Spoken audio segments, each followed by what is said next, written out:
The sky above the Pacific stretched out in an unbroken expanse, its waters shifting beneath the research vessel Vanguard like an endless black mirror.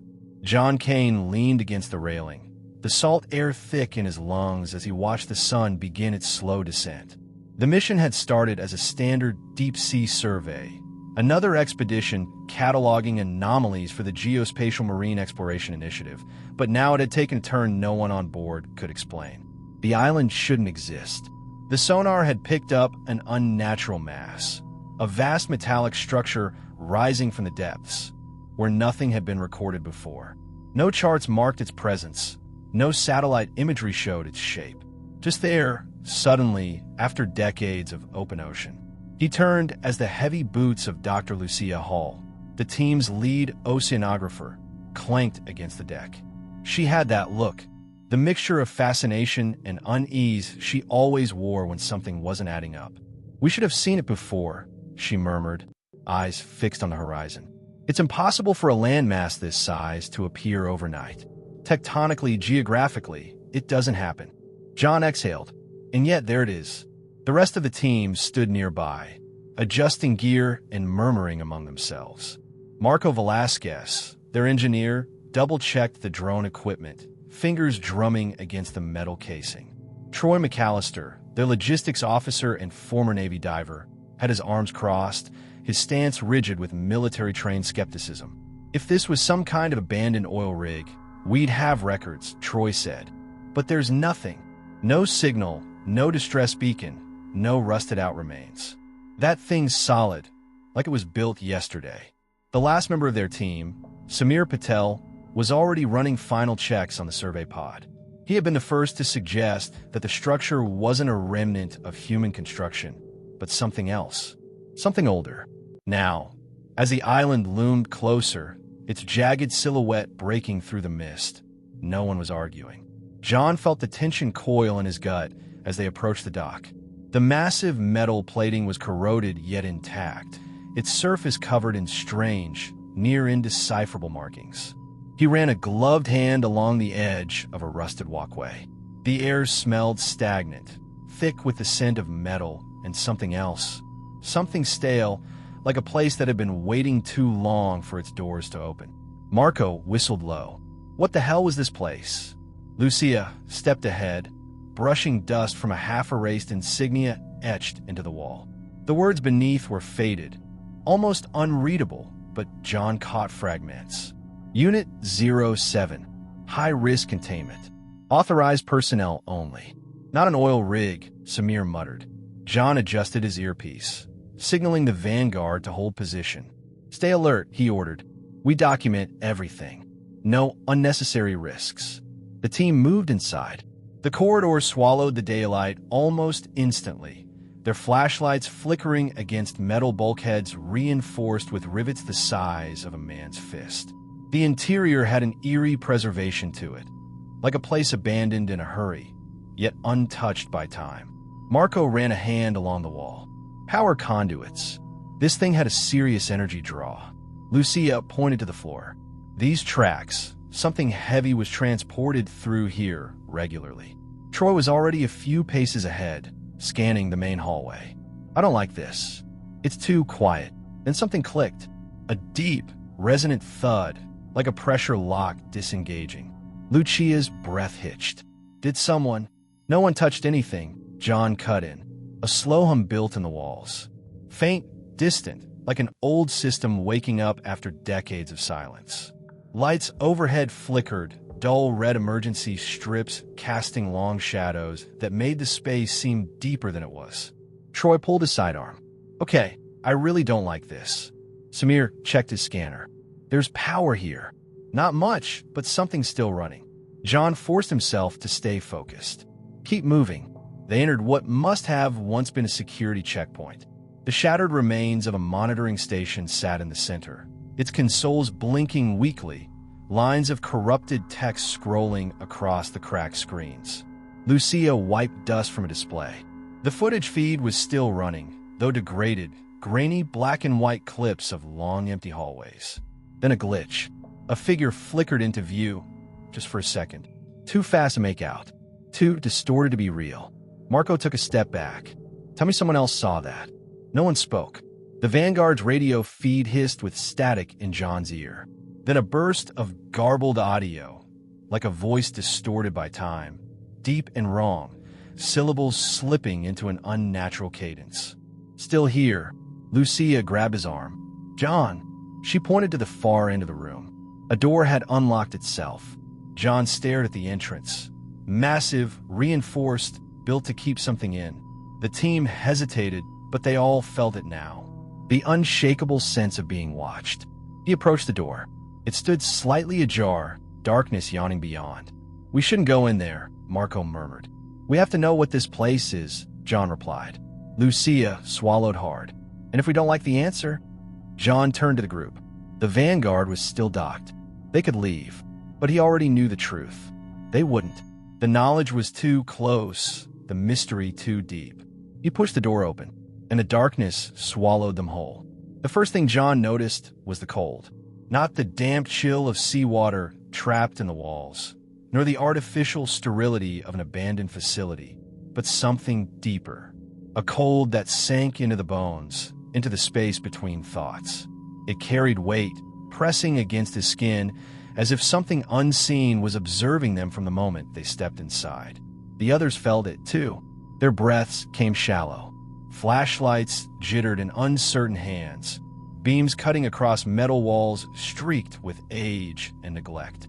The air inside the corridor was thick, not stale, but preserved untouched by time in a way that felt wrong.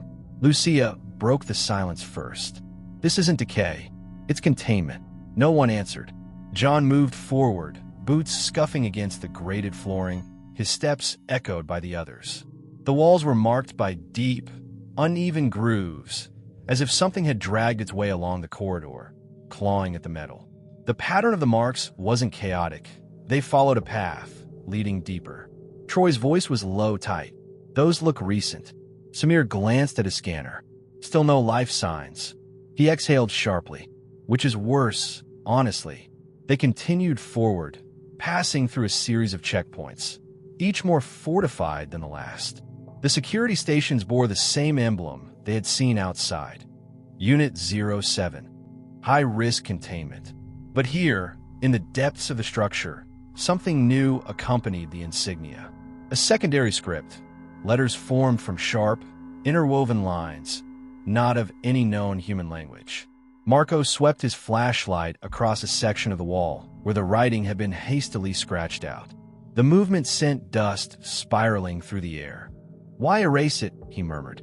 What did it say? Lucia crouched beside a fragmented security log, one of its screens still flickering with decayed data. She ran her fingers across its surface, brushing away the grime. Text scrolled by in a series of garbled symbols, but in between the distortions, some words remained legible. Protocol failure. Lockdown breach. Do not open lower levels. It does not die.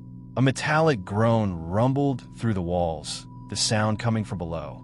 A deep, reverberating tremor like a slow exhale. Troy tightened his grip on his weapon. Tell me that was just old machinery settling. John ignored him and kept moving. He wasn't ready to say it aloud, but he had the same thought as the rest of them. They were not alone here. They followed the corridor until it widened into a vast atrium-like chamber, the ceiling stretching high above. A stairwell descended sharply, vanishing into shadows below, while a series of catwalks extended overhead, leading towards sealed observation rooms.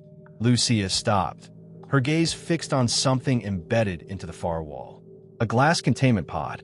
Unlike the rest of the facility, it was not empty. A figure hung suspended in viscous fluid, body twisted in unnatural stillness. Its form was humanoid, but not human. The limbs were too long, the joints slightly wrong. Its flesh was pale, nearly translucent, stretched tight over an emaciated frame. Veins black as ink spiderweb beneath the surface, pulsing ever so slightly. Marco took an uneasy step back. Holy! The creature's eyes snapped open. A jolt of static screeched through their earpieces. Samir winced, yanking his comm out as distorted whispers crawled into the channel. Not words, but sound, a wet, organic clicking layered over something too human, too broken to be coincidence. Still here, Lucia stumbled backward, her breath catching. It's alive. John had already raised his weapon, but the thing did not move. It simply watched them, eyes glassy, expression frozen between understanding and something far worse, something ancient. Then the lights flickered. For a moment, just a blink, the glass pod was empty. Then back again. Samir's breath hitched. That didn't just happen. No one spoke. Lucia turned to John. We should leave. Right now. John was about to agree when a hiss echoed through the chamber, followed by the dull thunk of a locking mechanism disengaging. The stairwell below them, the one leading deeper into the facility, unsealed itself. It had been locked from the inside. Marco cursed under his breath. Tell me we're not going down there. John hesitated. Every instinct screamed at him to turn back, to take the team and return to the vanguard. But they had come too far. The mystery was too close, and the island, this place, wanted them to go deeper. Something was waiting. Something that had been waiting for a very, very long time. John stepped toward the stairwell. Stay close. Lucia grabbed his wrist. This isn't curiosity anymore, John. This is something else. John met her gaze. I know. He pulled free and stepped into the dark. The descent was silent, save for the distant hum of still-functioning systems. The steps beneath them felt too smooth, too cold, the metal untouched by dust despite the age of the facility. Something moved ahead, just beyond the edges of the light. Not in the open, but in the spaces where shadows lingered too long. Troy tightened his grip on his weapon. I feel like I'm in a goddamn tomb. Lucia exhaled sharply. Maybe you are. At the bottom of the stairwell, the corridor stretched forward, lined with reinforced doors, thick glass viewports, and containment seals that had long since failed. Each one held remnants of something that should not have been left behind. Corpses, but not decayed. Some hung suspended in preservation tanks, mouths open in silent screams, their bodies frozen mid-contortion. Others lay slumped against the walls, eyes wide, expressions locked in terror. Then there were the ones that were missing. Empty cells, restraints undone, scratch marks leading out. Lucia pressed a trembling hand to her mouth.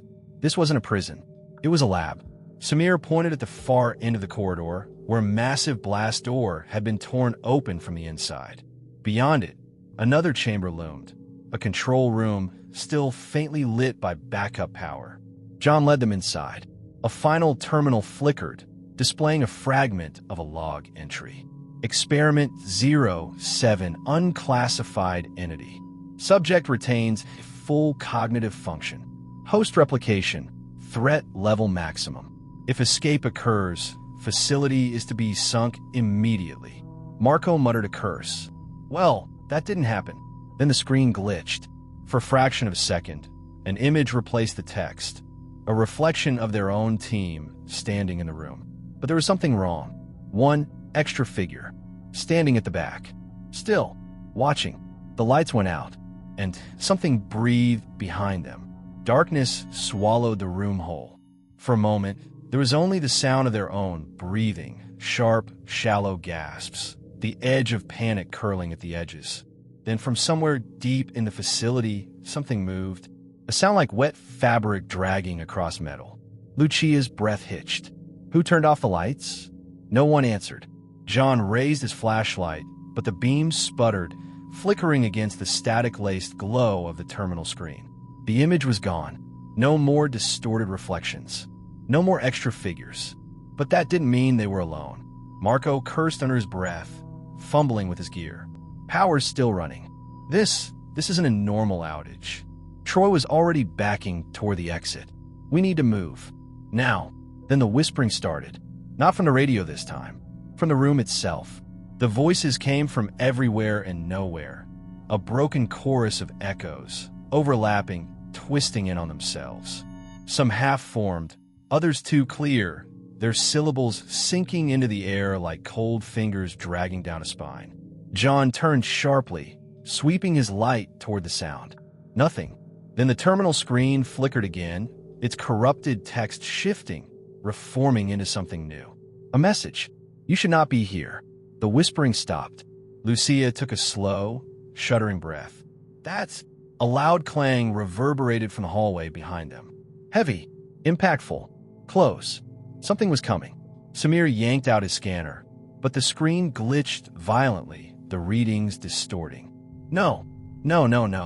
It's... The walls shook. A deep, resonant thud against the facility's infrastructure, as if something massive had just shifted within the lower levels. The very air seemed to constrict, pressing against their skin, making movement feel slower, heavier. Lucia turned to John, voice tight. We have to go back up. Seal this place. Now. John didn't argue. He was already moving, pulling Marco and Troy with him as they sprinted for the stairwell. The darkness felt alive, stretching too far beyond the reach of their lights. The whispers didn't return, but the feeling of pursuit was worse. They ran. The corridor twisted around them, a maze of dim red emergency lights and rusted steel, each shadow stretched long and unnatural. As they neared the stairwell, the metal beneath their feet groaned, as though the entire facility was shifting around them. Troy skidded to a stop first. The door, the way back up was gone. Where the stairwell should have been was now a solid wall of metal. No seams, no hinges, no exit. Marco slammed a fist against it. No. This was open when we came down. Lucia spun, her flashlight darting over the corridor behind them. It's moving. The structure, it's changing. John felt his pulse hammering in his ears. We find another way. Samir turned in frantic circles, holding up his scanner, but the readings were useless, warping and distorting in impossible patterns. This isn't. None of this makes sense. Then he stopped, his breath caught in his throat. John followed his gaze. A figure stood at the far end of the corridor, just outside the reach of the emergency lights. At first, it looked human, a man, unmoving, his face obscured by the shadows. But something was wrong. The proportions were off, the shoulders too narrow, the arms too long. Then, as the light barely touched it, John saw the face. It was him, his own reflection, staring back at him. But it didn't blink, didn't breathe, just watched. Then it smiled. John fired before he even realized he had pulled the trigger. The muzzle flash illuminated the corridor for half a second. The figure was gone. Lucia grabbed his arm. John! He didn't answer. His mind was still reeling, still processing. Marco's voice came hoarse. Did anyone else see that? No one wanted to admit it. A low vibration rumbled beneath their feet. A warning. The facility was changing again. John forced himself to move. Find another exit. Now. They ran deeper into the maze of corridors, past cells that had been shattered open, past walls where clawed hands had scraped words into the steel, past shadows that stretched just a little too far when they weren't looking. A door hissed open ahead of them. Not by their touch, but on its own. Troy skidded to a stop. Why the hell is it leading us somewhere? Lucia exhaled sharply. Doesn't matter. It's open. They hesitated, but only for a moment. The room beyond was vast. Another chamber, lined with glass containment units, some still sealed, others long destroyed. The air felt thicker here, the walls vibrating with a distant pulse, like the facility itself was breathing. A single terminal still functioned in the center of the space, its screen dim, its power flickering. Lucia hesitated, then approached it carefully. Her fingers hovered over the interface. This might be the control room. If we can override whatever system is controlling the doors.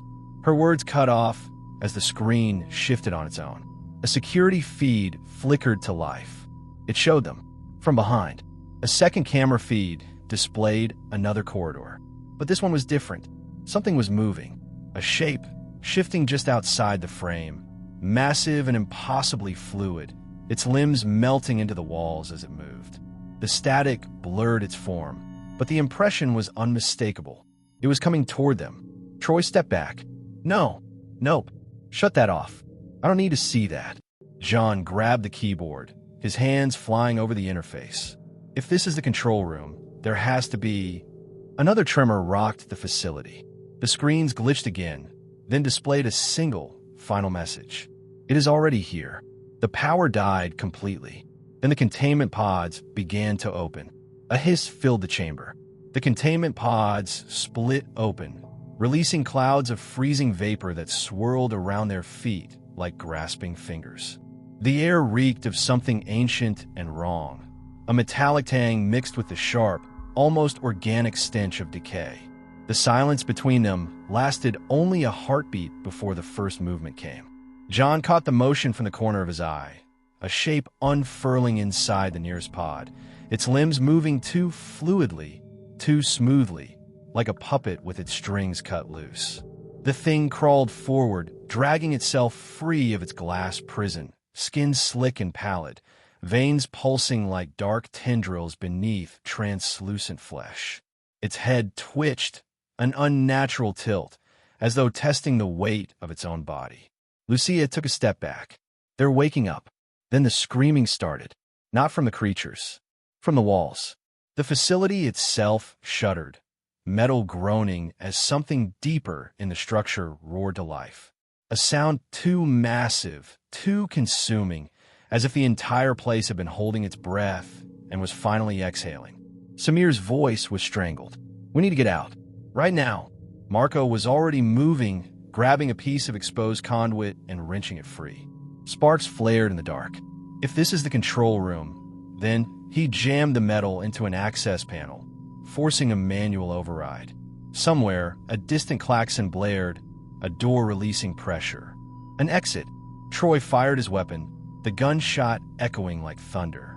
One of the creatures jerked violently, its body folding backward, then twisting itself back upright in a way no human should be able to move. It turned its head toward him, but the thing's face was wrong. Its features half-formed, shifting, like it was still deciding what to become. Then it ran. No, it flowed. 1 second, it was across the room. The next, it was inches from him. Troy barely had time to react before it was on him. John grabbed him by the collar, yanking him away just as the creature's hands, no, not hands anymore, slammed against the floor where he had stood. Fingers lengthened into tendrils, burrowing into the metal. The thing didn't chase. It grew. A scream ripped from Marco's throat as one of the pods shattered completely, something even larger spilling out.